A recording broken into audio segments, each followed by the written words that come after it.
Welcome back. In this lesson, we're gonna learn about the min and the max functions.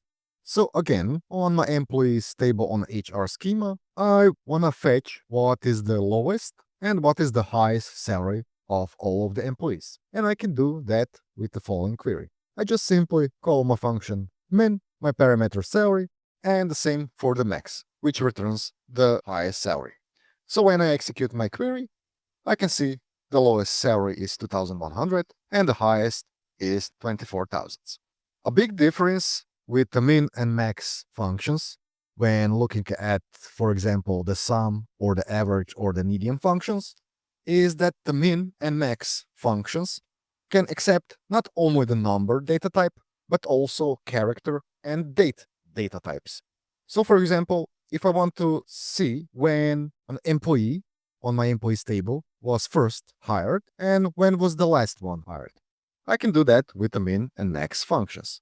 So I'm going to change my query as min hire date and of course the max hire date.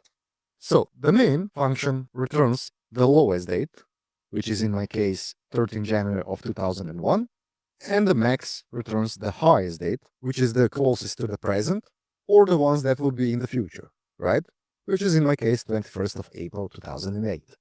So important to remember for the dates that for the min function, the lowest value is the one furthest in the past, and the highest one is the one which is the closest to the present or far in the future.